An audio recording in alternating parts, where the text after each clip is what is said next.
নতুন নতুন ফ্রন্টে ছড়িয়ে পড়ছে এই যুদ্ধ। হরমুজ প্রণালীতে এখনো দাও দাও করে জ্বলছে আগুন। তাহলে এই যুদ্ধের শেষ কোথায়? এই যুদ্ধের নেপথ্যে আসল খলনায়ক কে? Trump says Iran to get a beating, বলছে খুব মার খাবে। এই মুহূর্তে ক্যাসপিয়ান সি কিন্তু সবচেয়ে উত্তপ্ত এলাকা হয়ে দাঁড়িয়েছে। কেন? কিভাবে একটা উস্কানিতে গোটা বিশ্বকে অশান্ত করে দেওয়া যায়।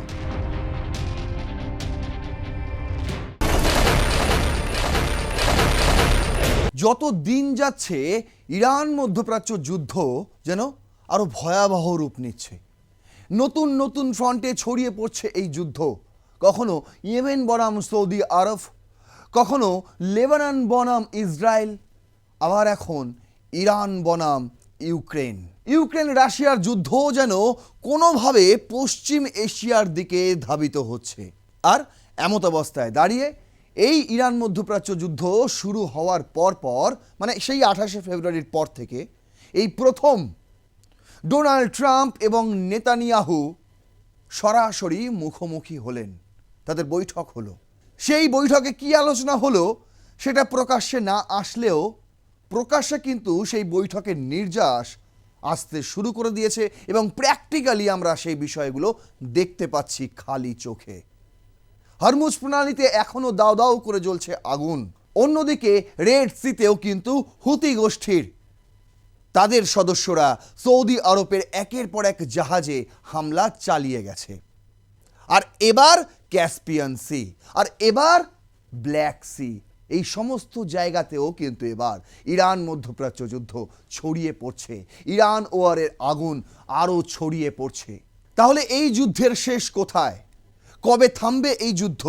এই প্রশ্নের উত্তর খুঁজতে গেলে আপনাকে জানতে হবে এই যুদ্ধ শুরু হয়েছিল কিভাবে, এই যুদ্ধের নেপথ্যে আসল খলনায়ক কে।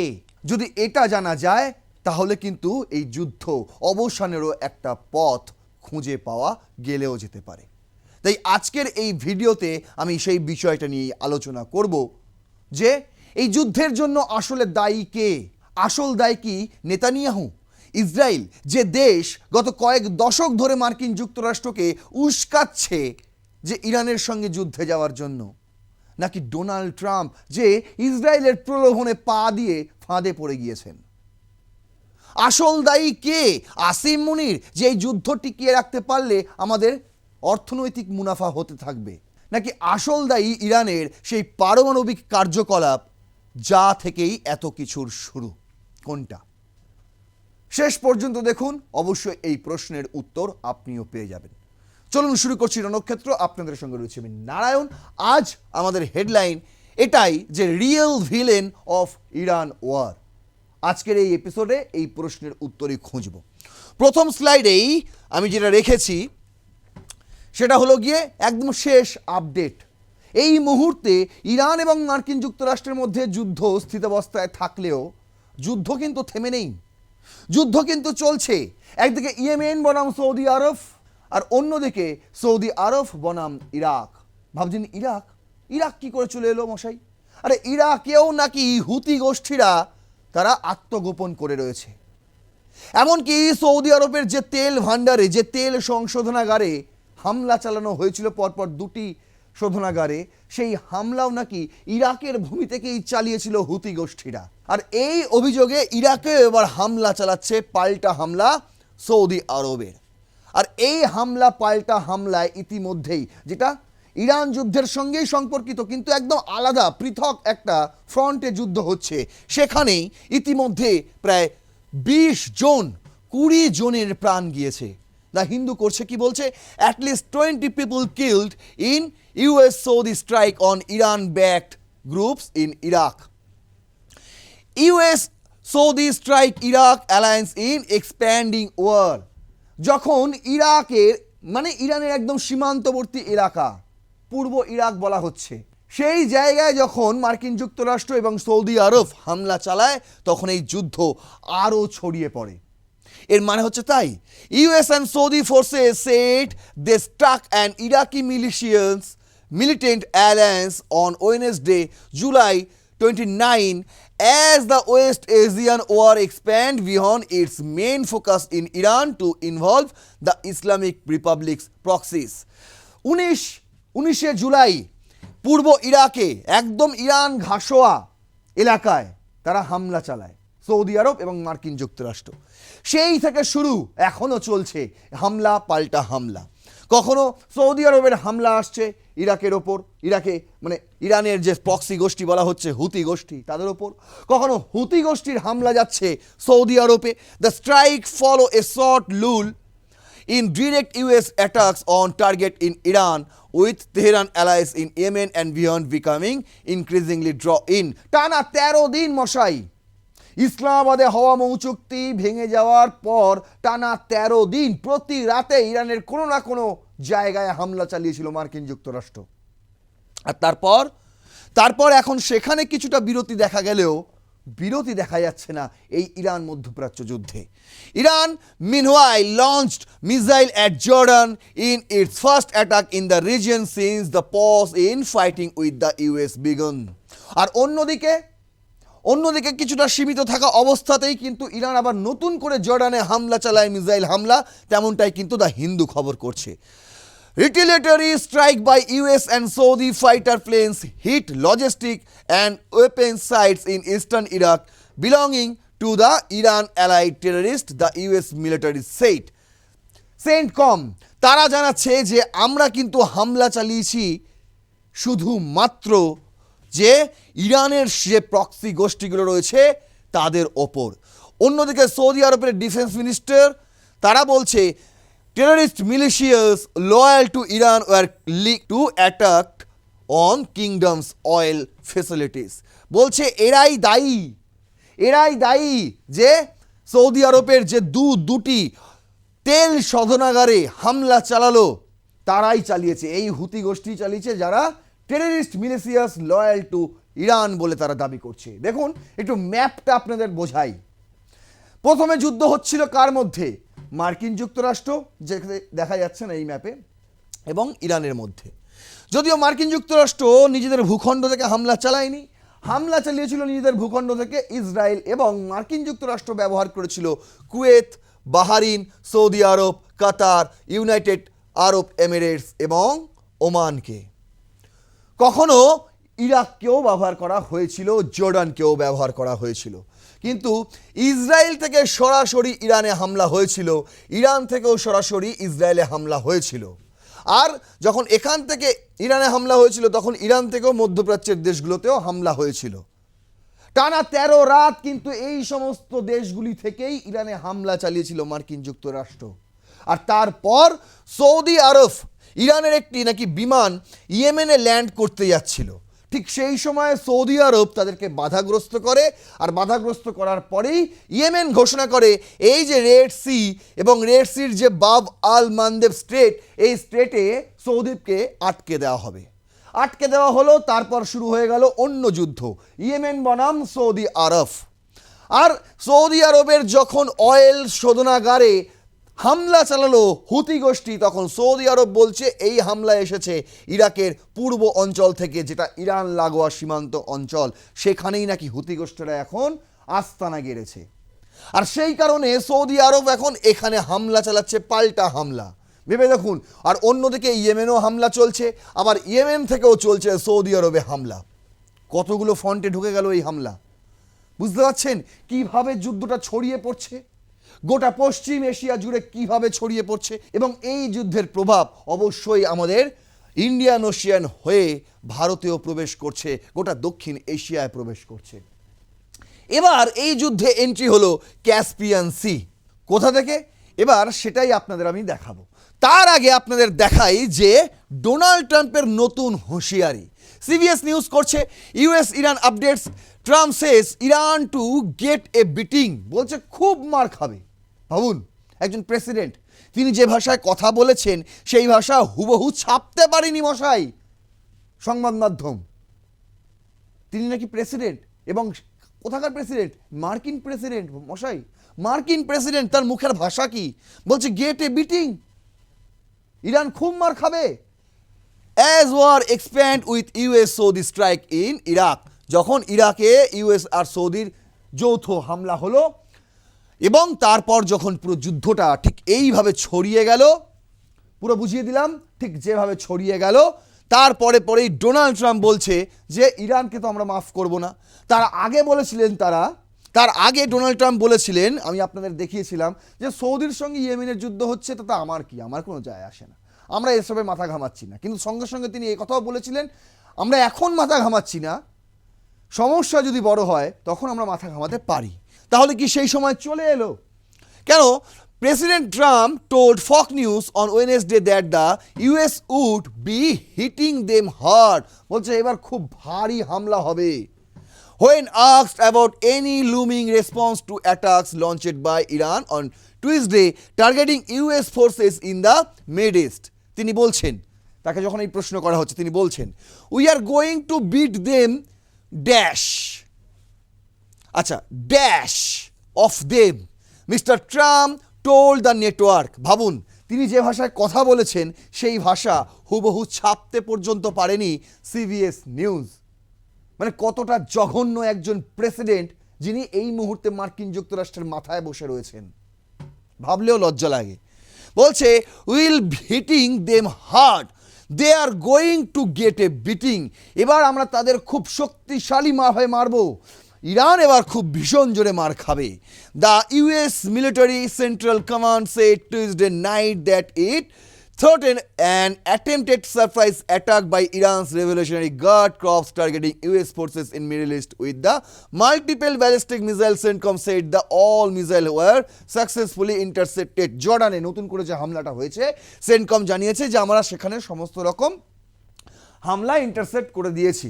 আর অন্যদিকে দেখুন, প্রায় 90 মিনিট ধরে এই প্রথম, মানে যুদ্ধ শুরু হওয়ার পর এই প্রথম ডোনাল্ড ট্রাম্প আর নেতানিয়াহুর মধ্যে বৈঠক হলো।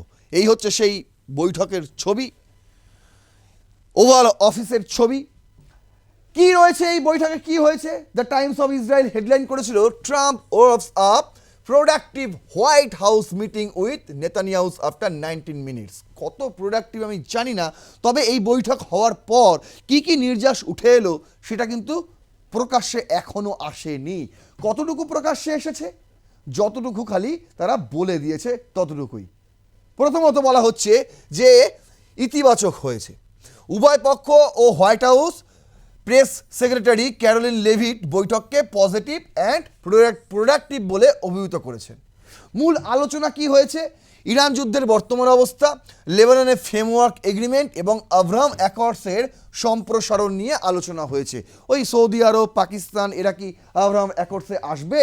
যদি না আসে কিভাবে আনানো যায় সেই বিষয়গুলো নিয়ে।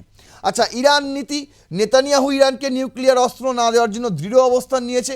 ডিপ্লোম্যাসি হোক বা অন্য কোনো মাধ্যমে তার একটাই প্রতিজ্ঞা এই বৈঠকে তিনি করেছেন, যা খুশি হয়ে যাক, আমি ইরানকে পরমাণু শক্তিধর দেশ হতে দেব না।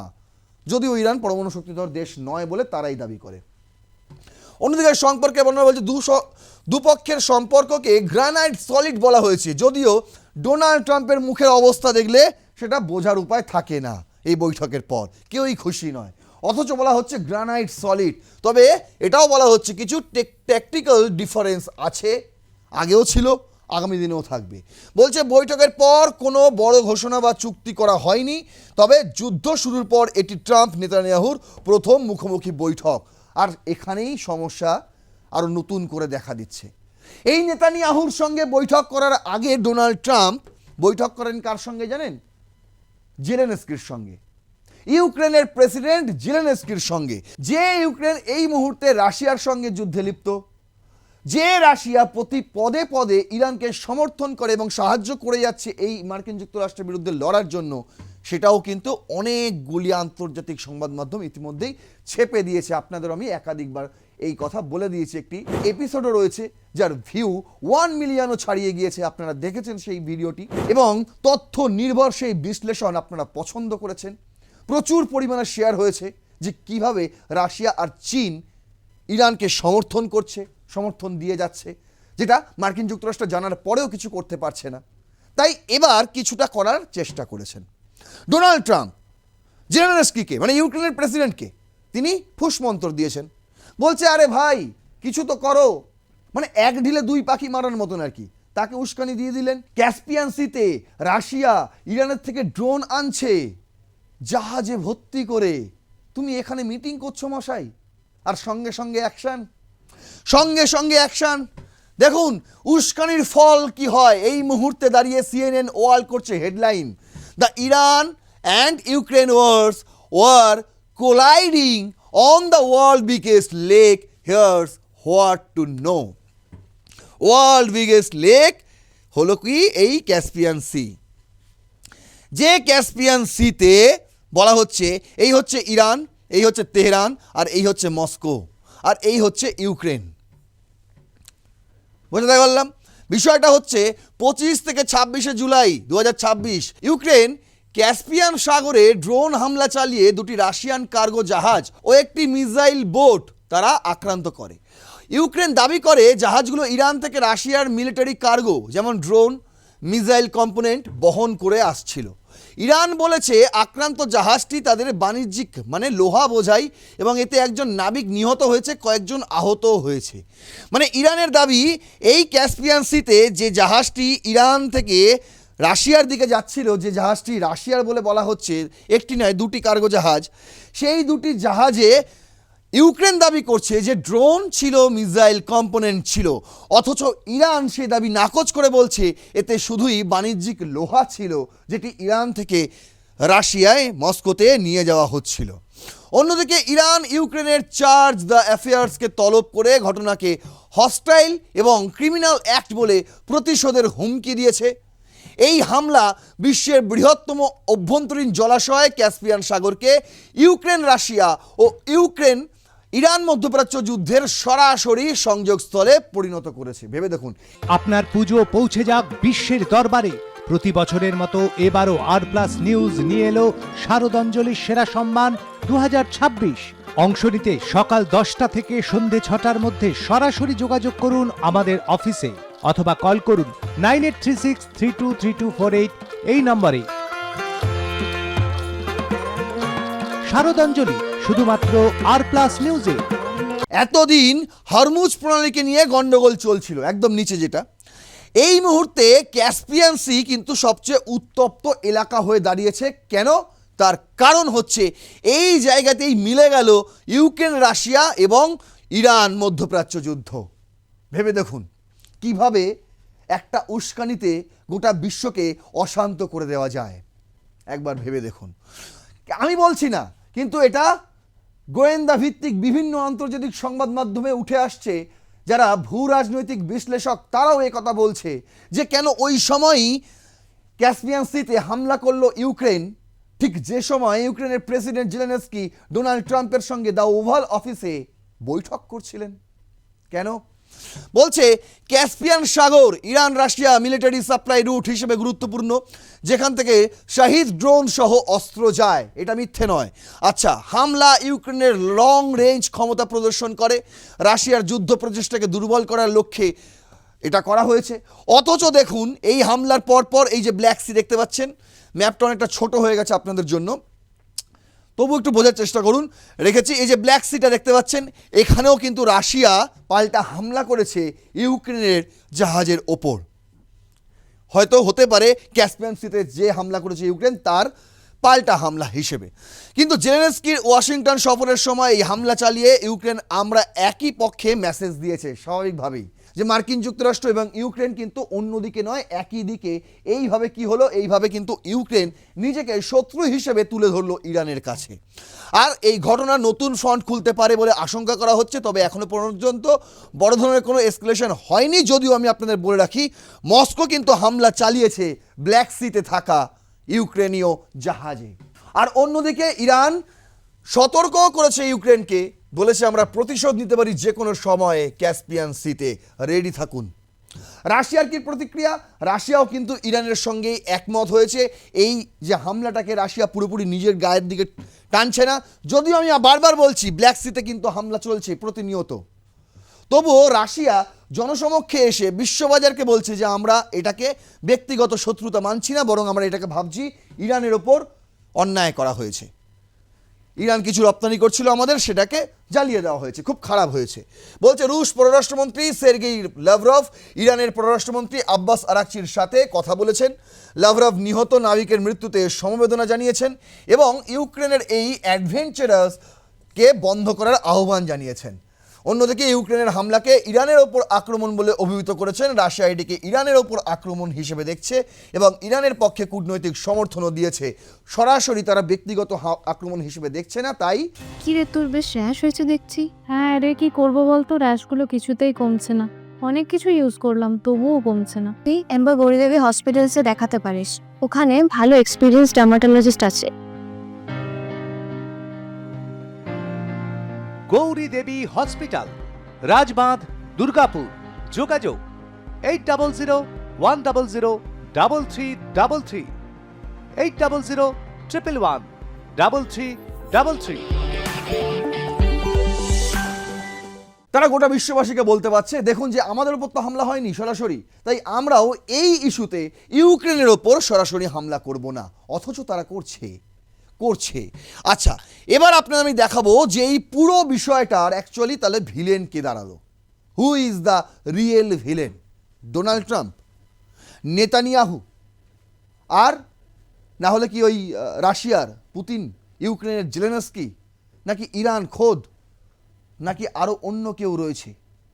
দেখুন, আল জাজিরা একটা ভালো আর্টিকেল করেছিল 27শে জুলাই, যার হেডলাইনটা ছিল 5 decades of Israeli covert strategy to push US Iran into confrontation। 5 দশক ধরে চেষ্টা চালিয়ে যাচ্ছে ইসরায়েল মার্কিন যুক্তরাষ্ট্রকে এই ইরান যুদ্ধে ঠেলার জন্য। শুধু ইসরায়েলের নেতানিয়াহু নয়, এর আগে যারা প্রধানমন্ত্রী ছিলেন তাদেরও কিন্তু উদ্দেশ্য একই ছিল, মোটো একই ছিল। মার্কিন যুক্তরাষ্ট্রের যে যখন প্রেসিডেন্ট হয়েছেন তাকে এই প্রলোভনে দেখানো হয়েছিল যে ইরানের পরমাণু ধ্বংস করতে হবে। আদৌ ইরানের পরমাণু আছে হ্যাঁ কি না সেসব দিকে দেখার চিহ্ন নেই, কিন্তু ধ্বংস করতে হবে। বলছে 5 দশকেরও বেশি সময় ধরে ইসরায়েলি সরকারগুলো ওয়াশিংটন তেহরানের মধ্যে উত্তেজনা বজায় রাখতে এবং কূটনৈতিক প্রচেষ্টা বাধাগ্রস্ত করতে কাজ করেছে। তাই মার্কিন যুক্তরাষ্ট্র ইরান চাইলেও ইসরায়েলের জন্য কখনো তাদের সম্পর্ক ঠিকঠাক হয়নি, তাদের কূটনৈতিক সম্পর্ক তৈরি হয়নি। ডিক্লাসিফাইড ইন্টেলিজেন্স আমেরিকান কর্মকর্তাদের স্মৃতিকথা এবং গবেষণা এই প্যাটার্নকে নিশ্চিত করে। এটা আজ থেকে হচ্ছে না মশাই, অন্তত 5 দশক ধরে হচ্ছে। বলছে ইরান ইরাক যুদ্ধে যেটা হয়েছিল 1980 থেকে 1988, ইসরায়েল কোনো পক্ষের বিজয় চায়নি, কারণ যাতে উভয় পক্ষই প্রতিদ্বন্দ্বী, মানে ইরাক এবং ইরান দুজনেই তো ইসরায়েলের কাছে শত্রু দেশ। তারা চেয়েছিল যাতে দুটি দেশই নিজেদের মধ্যে যুদ্ধ করে এবং আরও দুর্বল হয়ে যায়। 1991 সালের লেবানন থেকে পশ্চিমা জিম্মিদের মুক্তিতে ইসরায়েল প্রক্রিয়া বাধা দিয়েছে বলে রাষ্ট্রসংঘের মধ্যস্থতাকারী জিয়ান ডোমেনিকো পিকো অভিযোগ করেছেন। 2002 সালে ইসরায়েল কারিনে এ জাহাজ আটকের ঘটনা ব্যবহার করে ইরানকে প্রধান হুমকি হিসেবে তুলে ধরে এবং বুশের অ্যাক্সিস অফ ইভিল বক্তব্যেও প্রভাব ফেলে। জর্জ বুশ ইরানের নিউক্লিয়ার সাইট নাটানজের তথ্য মোসাদ মেক এনসিআরআই এর মাধ্যমে ফাঁস করে আন্তর্জাতিক সংকট তৈরি করেছে বলে অভিযোগ। আর 2015-তে জেসিপিওএ চুক্তির বিরুদ্ধে নেতানিয়াহু যুক্তরাষ্ট্রের কংগ্রেসের ভাষণ দিয়ে প্রচারণা চালান। 2018 সালে নেতানিয়াহু চুরি করা নিউক্লিয়ার দলিল প্রকাশ করে ট্রাম্পকে জেসিপিওএ থেকে বেরিয়ে যেতে প্রভাবিত করেন। আর 2026 সালের ইসলামাবাদ মেমোরেন্ডাম নিয়ে আলোচনা বাধাগ্রস্ত করতে ইসরায়েলি নেটওয়ার্ক কাজ করেছে বলে মার্কিন ভাইস প্রেসিডেন্ট জেডি ভান্স তিনিও অভিযোগ করেছিলেন। এখানে একটি রহস্যময় ভূমিকা রয়েছে আসিম মুনিরের। তিনি ঝালেও রয়েছেন আবার অম্বলেও রয়েছেন। কেমন দেখুন, জেডি ভান্সকে যখন তিনি রিসিভ করতে যান তার পরনে ছিল কোট শার্ট, আর ইরানের স্পিকার, পার্লামেন্টের স্পিকার গালিবাফকে তিনি যখন রিসিভ করতে যান তখন তার পরনে জওয়ানদের পোশাক। বুঝতে পারছেন, মানে যখন যেমন তখন তেমন। আমার শুধু ফায়দা তোলার কথা, তাছাড়া আর কিছু নয়। এই যুদ্ধের জন্য অবশ্যই দায়ী ইসরায়েল এবং এই মুহূর্তে সেখানকার প্রধানমন্ত্রী নেতানিয়াহু। কিন্তু এই যুদ্ধ শেষ না হওয়ার জন্য অবশ্যই দায়ী এই একটি দেশ পাকিস্তান এবং তার এই মুহূর্তে মূল কাণ্ডারি আসিম মুনির। আর ডোনাল্ড ট্রাম্প তো অবশ্যই দায়ী, এতে কোনো সন্দেহ নেই। আপনাদের কি মনে হয়? পুরো বিষয়টাই আপনাদের সামনে আমি তুলে ধরলাম। এই পক্ষ ওই পক্ষ সব পক্ষের কথাই আপনাদের সামনে আমি তুলে ধরলাম। এবার সাধারণ দর্শক হিসেবে আপনাদের মতামত অবশ্যই কমেন্ট বক্সে লিখুন। কেন শেষ হচ্ছে না এই ইরান যুদ্ধ? কেন কিভাবে নতুন নতুন ফ্রন্টে ছড়িয়ে পড়ছে এই যুদ্ধ? এই যুদ্ধ শেষ হওয়ার জন্য কাকে মেন উদ্যোগ নিতে হবে, আর কার জন্যই বা এই যুদ্ধ শেষ হচ্ছে না? কে এই যুদ্ধের মেন খলনায়ক, আসল খলনায়ক? অবশ্যই আপনারা কমেন্ট বক্সে লিখুন আপনাদের মতামত। আর এই ভিডিওটি ইনফরমেটিভ লাগলে অবশ্যই শেয়ার করবেন, আর 5 জনকে দেখার সুযোগ করে দেবেন, লাইক করবেন ভিডিওটি, সাবস্ক্রাইব করবেন। আর প্লাস নিউজ 24/7 দেখতে থাকুন রণক্ষেত্র। জয় হিন্দ, বন্দে মাতরম।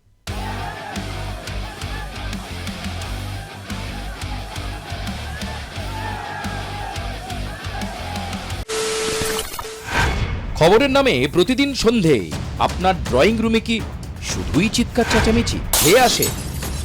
বিতর্কের নামে চলে গালাগালি আর কাদা ছোড়াছুড়ি। এবার সময় পরিবর্তনের, কারণ আমরা কান ফাটানো চিৎকারে বিশ্বাস করি না। আমরা বিশ্বাস করি খবরের সত্যতায়। আমরা কোনো পক্ষের হয়ে গলা ফাটাই না, আমরা সাধারণ মানুষের হয়ে প্রশ্ন তুলি। চিৎকার নয়, শুধু খবর হবে যেখানে বিতর্ক আছে কিন্তু কুৎসিত ঝগড়া নেই। সঠিক তথ্য, বিশ্বস্ত খবর। নজর রাখুন আর প্লাস নিউজে।